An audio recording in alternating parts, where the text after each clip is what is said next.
Hello, everybody. Thanks to all of you who have signed up on the waiting list for our Wisdom Worth Sharing event, which, for those of you who don't know, is on the 28th of September at Borringdon Hall Hotel. And and thanks also to all of you who, sent me questions asking me about things about the event, and it made me realize that maybe sometimes I haven't been as clear as I wanted to be. So I'm going to just say a little bit here about who the event's for and why we're having the event and how it's going to be. But the main thing I want to say in this video is to say something about the transformative power of collective wisdom. That's kind of mostly what I want to talk to you about. So starting with, I know Simon Sinek says start with why, but I'm starting with who, and then if it's not you, you can kind of let yourself go. So who is this event for? So this event, Wisdom Worth Sharing, is for you if you genuinely want to be a change maker. You are a change maker. You're interested in manifesting a better world and not just manifesting stuff. It's okay to have stuff, but actually this event is about manifesting a better world. How do we do that? And if you're interested in that, then that might be that this event's for you. If you care about future generations, the young people coming up, and what kind of wisdom, and I'm not talking about throughout this, I am not talking about knowledge, I am talking about wisdom. So if you care about future generations, um, if when you look at the state of the world and even just look at the state of our country at the minute, and you just can't figure out a way that you can do something that makes a real difference, like overall, and really affect some change, it can seem overwhelming when you look and you can feel quite helpless about, well, what can I do? And it does seem like, you know, I agree with protests, but protests they're not protests, and two lots of people lined up against each other are not really the answer. Um, if you're someone who accepts that we are multidimensional beings, in other words, we are actually spiritual beings having a human experience, and we say that, but I actually believe it, that you are a multidimensional being, and that you and we all have a lot of untapped individual and collective potential that, you know, hasn't come out yet. And if you're comfortable with the idea of having a higher power, call it source, spirit, God, divine, whatever you choose to call it, if you recognize, not just intellectually or verbally, but actually in your day to day life, that there is a higher power, and you're interested in developing the necessary wisdom. I'm assuming that none of you watching this think that you've got as wise as you're ever going to be. I think there's always room for improvement. We're all constantly, continually growing in development. And in other words, you know that you don't know what you don't know, that there's more to develop and grow into. So, and that not one of us has all the answers, and that you recognize that there is something about the power of the collective. So, for those of you who are still listening, if you answered yes to all of those questions, if you answered yes to all of those questions, I would welcome you with open arms. If you answered yes to most of them, that's good too. If most of them you didn't answer yes to, then it's just simply not the event for you. So if this helps you to decide whether this is for you or not for you. And so moving on to, well, why this event? I want to say that this event is different from other events, but it might be I've just never seen other events the same as it. But it's different, I would say, for several reasons. The whole day will involve synthesizing two very profound transformational processes, which may result actually in a third transformational process. So I'll just say a little bit about that. Um, Firstly, you will all be, because I know that pretty well most people that this email and videos going out to are entrepreneurial um, leaders in your own lives and in your own fields and spheres. So, but you will all be familiar with the statement that the whole is greater than the sum of the parts. I'll say it again. The whole is greater than the sum of the parts. And what does that actually mean? And when have you seen that in action? How the whole has been greater than the sum of the parts. Now, in meetings generally, just having a room full of people, it may be a fact that the whole is greater than the sum of the parts, but how do you elicit that greatness? And I would say that's what makes this event different, because going through the process of determining precisely the kind of person who's attending and the attributes of the participants there, that's what makes this different. And it is fundamentally a purposeful, intentional gathering of women, and I'll say more about why it's just women later on, women who have come purposefully with an intention and being in alignment with each other. They're, they're in alignment with themselves, with their head, their heart, their gut, if you like, their body, their mind, their soul, and their spirit. They're in alignment with themselves. And when they meet, they're in alignment with each other. And also, they will have come being in alignment with um, their higher power, or whatever they consider to be the power greater than themselves. And this is about a transpersonal development. Transpersonal meaning beyond the personal. And it, that's kind of the energy of it. We're dealing with energy fields here. So that's what makes the event different, that all of you hopefully are going to be in alignment before you even come. And in a way, I can see from the waiting list that many of the women that we've attracted already have got all those attributes that are mentioned. Um, and So according to leadership experts, they agree generally that wisdom comes from collaborative efforts and shared understandings. And this is making the distinction between wisdom and knowledge or opinions, or who thinks they know most. This is not about egos and this is about understanding, really and truly, for all of us at this stage of life. I'm rocking up to 80 now. And if you haven't got a bit of wisdom about you now, well, it's a poor show. Let's just accept that we have acquired some. And it is a bit like a jigsaw puzzle.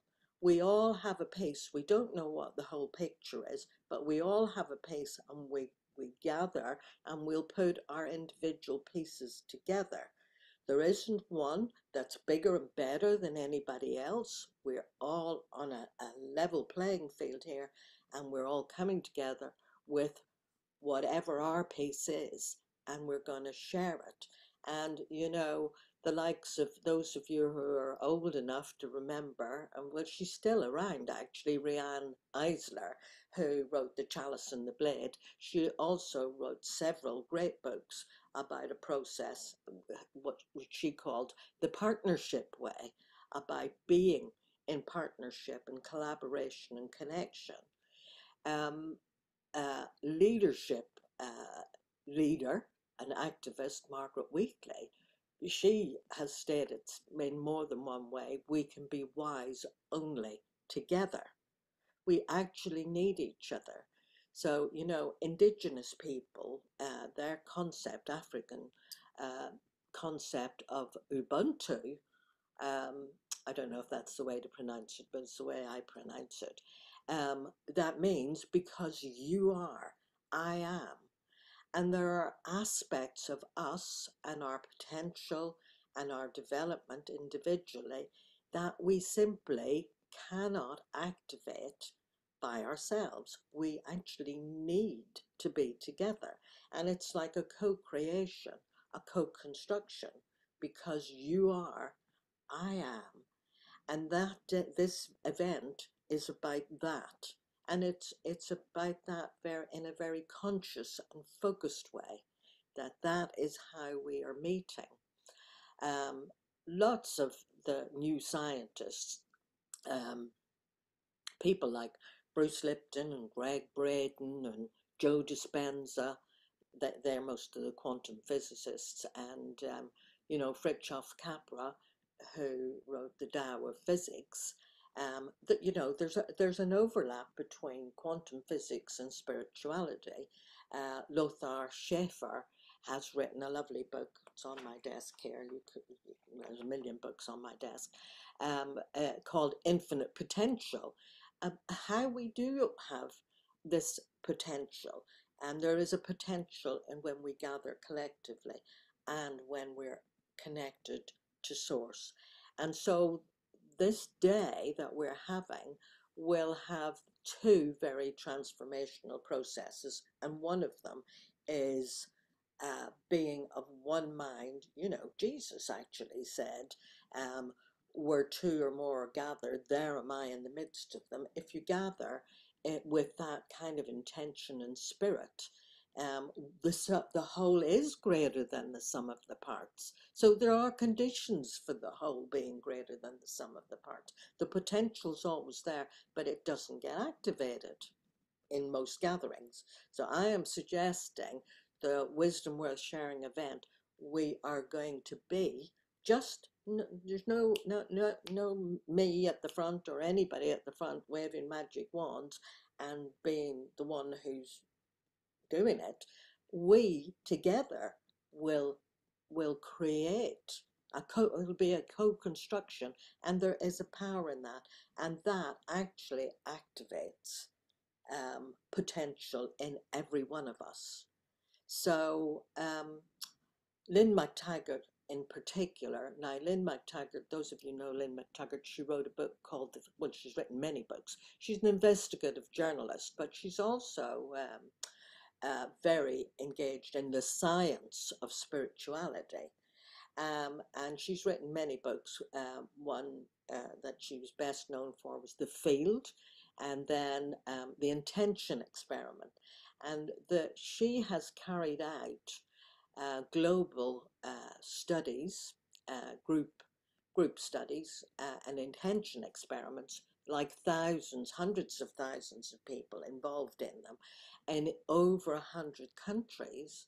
And the you need to look into her stuff yourself. The her all of her writing is about the power of collective wisdom, and that is what I want to get across to you. She's also written a book, and has to be on my desk right now. I've had it for years, but I'm revisiting it, called the Power of It. That well, it's powerful. I haven't got time to go into it all now. So that's essentially the elements of this day, Wisdom Worth Sharing. It's not people leading from the front, it's all of you. And that's what brings in the second transformational process, which is the World Cafe. And I've already explained the World Cafe and how it operates, and how in small groups of 8 or maybe even 6, because it's easier if there's a smaller group. All these small groups having conversations about different aspects. In this case, the focus is wisdom. Um, and then, after a 20-minute conversation, moving to different tables and engaging in another discussion. And throughout the day, that that elicits the group intelligence, the group wisdom. And it's not any one person's idea. But everybody is heard. Nobody feels like a spare part. Everybody's got a contribution to make, and everybody will receive from it. It's quite a beautiful process, and actually it's fun, it's interesting, it's interactive, and like I say, even the quiet shy people are just naturally engaged and involved, and it makes it easier for them. So if any of you are kind of a bit shy and think, oh, I don't know anybody there, you'll love it. You'll love it. So the whole point of Wisdom Worth Sharing event will be to create the conditions firsthand of the power of pooling our, our collective wisdom. So, I mean, that's mostly it. The combination of an intentional group of women aligned with themselves, with each other, with Source, and engaging in the World Cafe process. If you haven't done it before, it is quite magical. And actually, I would say it's a unique opportunity for all of us because, look, the way things are going in the world is redundant. It doesn't work. We need to do things differently. And for leaders, it requires different skills, and conversational skills are necessary. Shouting at each other from one side of the road to the other and the police in the middle, or whatever, all this polarization is going on. As leaders in our own lives, and in our businesses or our corporations or whatever we're working, we need conversational skills, which involves, as much as anything, listening and hearing each other. And that's part of what this day is about, honing those skills. We're all in this together. We're not experts leading other people. We are all together. So if you haven't put your name on the waiting list, please do so. The tickets are going to be released for sale only to those on the waiting list on Sunday the 18th. So that's not this coming Sunday, but the following Sunday. The tickets will be out. I've got a couple more things to bring to you about that. But once people have bought the tickets, so this is an important piece. Once people have bought the tickets and we know all who's coming, then to those people who, the first 40 to buy the tickets will be the people who are coming and attending. And I will assume that they are the most keen, eager, with all those attributes who are coming. So then I will be sending and connecting with them to engage with what the questions for each of the tables need to be, what the aspects of wisdom to consider are. So they won't be coming from me, they'll be coming from all of you who will be attending, but you already know who you are. So that's an further piece. So the weeks between you buying your ticket and we actually have the day, that part of the process will be happening where you as the participants will come up with what we're going to talk about. So it's very group focused. And the last bit, which may be just a nice little bit of icing on the cake, is it is plenty of parking at Borrington. It's a lovely place to be, and I'm having some music created that will be specially to create the conditions. I'm going to invite some people to arrange the room in a way that's conducive to the kind of atmosphere that we want to have. And there is a 2-course lunch, and there will be tea and coffee and water and sparkling water available throughout the day. I think even there's cake in the afternoon. So it'll be a very pleasant, hospitable, congenial, um, inspiring day. That's my hope. So thank you for listening, and bye for now.